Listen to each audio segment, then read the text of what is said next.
Hello, this is Steve with Clear New View Window Cleaning. I just wanted to make a short video for you, primarily for my fellow window cleaners. Maybe you bought a Xero Pure filter from WCR in the past. I bought one at the end of 2017. That was my first turnkey multi-stage water filter, carbon sediment, reverse osmosis, and then deionized resin. I had built a system that was a little too heavy to move around. Well, it was heavy to get in and out of the band. It worked very well. Had the hose reel mounted on the load plate of a two-wheel dolly. So I made that one from scratch. I did all the plumbing myself, all the components, chose the filters I wanted. That cart initially started out as a double small fiberglass tank system for DI. And then I bought the large carbon sediment filter rated at like 75,000 gallons or something from ABC Window Cleaning Supply, like their 21-inch filter, and then two of their 21-inch by 4-inch RO membranes that I put in parallel after the carbon sediment filter, and that worked well. It was still making pure water when I sold it after using it for about 5 years. And I got the Xero Pure that you see here, and from day one I had to use a booster pump. My first booster pump was one of those cast iron booster pumps from Tractor Supply, and I don't remember exactly how much it was. I don't know if it was 150 bucks, but the system really wouldn't work quite often without a booster pump, so I had to force water into it. And then the first booster pump kind of blew up with incoming water pressure. It had a plastic housing on it, so you might want to avoid those cheap cast iron booster pumps from like Tractor Supply if they've got that, plastic housing, the inlet housing. If the incoming water pressure happens to be too high for that low quality pump, it's a good chance it'll blow the housing right off of the pump. So that happened to me in a rural area in northeast New Mexico, and I had to go buy a new pump. So I went to Ace Hardware and I got this Wayne pump. It's a 1 horsepower stainless steel pump. It's a sprinkler pump. It's not a booster pump, it's a transfer pump. So I have to keep it in the shade. It will, if it overheats, it will thermally shut off, and then you have to wait for it to reset itself thermally. It's got a thermal switch in it. If you just keep it in the shade, I typically do not have it shut off on me. I've had it shut off when it was getting direct sunlight on the black housing. So it acts like a solar panel and makes itself overheat because of the solar gain. So other than that, it's worked well. When I had to have used it for over a year now, and the flow rate's been okay with a decent 1 horse booster pump. But at this point, this RO membrane that's in here is about 4 years old. I used it 2018, 2019, 2020, 2021, and now we're in 2022. So it's over 4 years of use.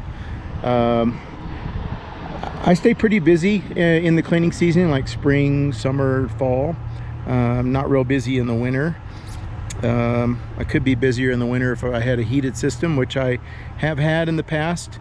Currently it's not set up working because my other service truck was totaled a little over a year ago. Haven't really recovered from that setback. But today, Tucker in Castle Rock, Colorado, had their really high flow, low PSI membranes. They're handmade in America. They had them on sale, $100 off. So I went down there and I bought it online and put in will call in the comments, and I went down and picked it up. So when I was down there, the CEO, Sean, happened to help me, and he helped me replace this tiny hose that goes from the outlet on the RO down here to the inlet on the DI vessel, deionized resin. And I can't wait to see what the combination of these two upgrades is going to do on my what used to be a Xero Pure. I did not want to put another Chinese Axion or whatever filter back in it, so that it would require me to run a booster pump for use. I would actually like to do jobs without a booster pump on typical residential or city water pressure. I might still, you know, at some point, if I'm out in the rural areas where they're on a well, I might still have to run a booster pump, but I would really like to reduce the booster pump usage as much as possible to save another step of setup, getting equipment in and out of the van and draining the pump and the hoses and all that jazz. So another reason why I wanted to upgrade to a lower pressure, higher volume system was because I'm getting into solar panel cleaning, and the rotary brushes typically need a little more water flow. Some of the pressure washer driven brushes use a lot of water flow. I'm personally going to get started with my first rotary brush that'll be a electric brush made in Germany that does not need as much water flow because it's not driven by a pressure washer. It's driven by like 24 watts of power or something like that. So just an ideal brush for peace and quiet, no pressure washer running, and a decent brush, effective brush for residential usage. I would rather offer a quieter service that could technically be powered by solar. Could be powered on from a solar vehicle like an Aptera. So that's kind of, I'm really thinking more green, and not having a gas can in my service van to keep the pressure washer going is a huge plus. And pressure washers, if you've ever dealt with pressure washers, like especially on a commercial level, pressure washers are quite often extremely finicky. So if you can avoid the usage of a pressure washer, I highly encourage staying the heck away from them. So right now I'm going to put this camera on my head, and I'm going to grab my wrench and socket, and I'm going to loosen up. This is already kind of loose. It's not very tight. I've never had a problem with this system, so I've never had a reason to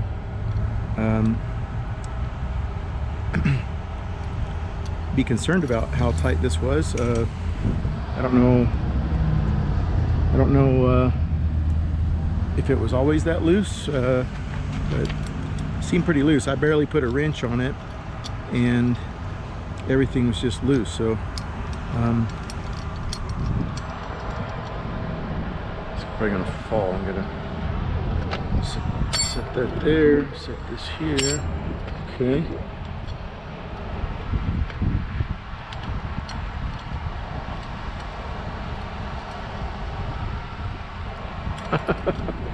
There, gotta hold your tongue right. All right, so we'll put those two brackets just the way they came off, like that, and put the nut back on there so we don't lose it. There we go. Now I got two hammers, a ball peen, and oh yeah, you gotta push in on this collar and pull out on the hose. Let's see, push in, pull out. Should be a push connect. There we go. All right, so that's a swivel. That's the same kind of connections that Sean at Tucker put on my system here, to go from that itsy bitsy fragile rubber hose with really tiny nipples to identical tubing that came out of the carbon sediment to the RO. So that's going to be interesting. The combination of these two upgrades is going to be very interesting. So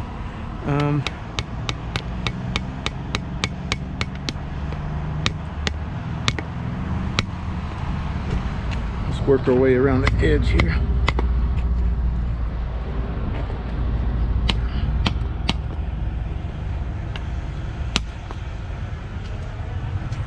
It's basically like a cork.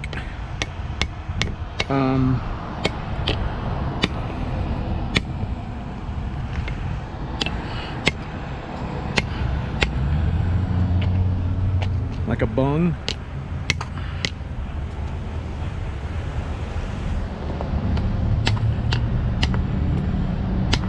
Okay. Then I got my vice grips to, there we go. That was extremely simple. I'm going to set that upside down so I don't get any dirt on the interior.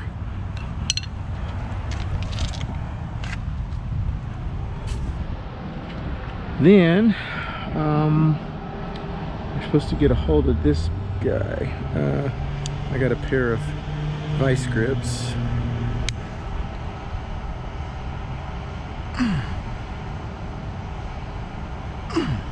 That thing is in there.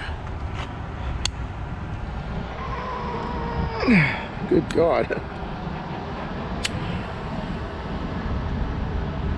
Now it's moving. You just gotta keep tugging on it here and there. So this membrane, for what it's worth, has only been backflushed once in 4 years. I've never backflushed this. You know how they say backflush it whatever, once a week or whatever. This RO has never been backflushed, and it's got some kind of goo all over it. I don't know. It's the first one I've ever seen in person like this been used. So I think I'm gonna tighten up my vice grips just a tad so it doesn't slip. Let's see, tighten that a bit. Boom. And I want to put it in. There's a nice letter from card from the CEO of Tucker. Seemed like a really polite guy. All right, so it's sealed up. I basically want to get this one out and put the old one right back in this box and tape it up, tape the end up. So maybe if it's flushed with pure water, or maybe it has some life left in it, I don't really know. This part with the tape appears to be the end that goes down because the O-ring is on the top. All right, let's see, there's no O-ring on the bottom. I'm gonna lay it right across. Hopefully it'll stay there. There is, you know, it's a different kind of O-ring. This is a different kind of O-ring. Very different, different material. Yeah, let's put this back in the plastic. And I need this stuff that came with the RO. It's like a little tube of paste. Where did that go? I had it here. Oh yeah, it's under my wallet. Okay, and an energy drink. Okay, so got some stuff called Molly Coat, siloxane, blah blah blah. Keep out of reach of children.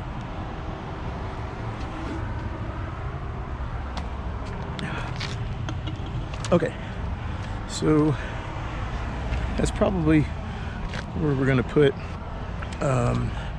on the O-rings that are on that cap, and on whatever kind of O-ring is on the new. Oh, it's similar. Okay, it's almost the same. So around here. Ooh, this is Axion membrane element, made in. This says made in the USA. Huh. I heard they were made in China. Well, anyway, there's like some rust on here. So yeah, this thing has definitely paid for itself. I've only serviced my DI, I think, once since I got the system over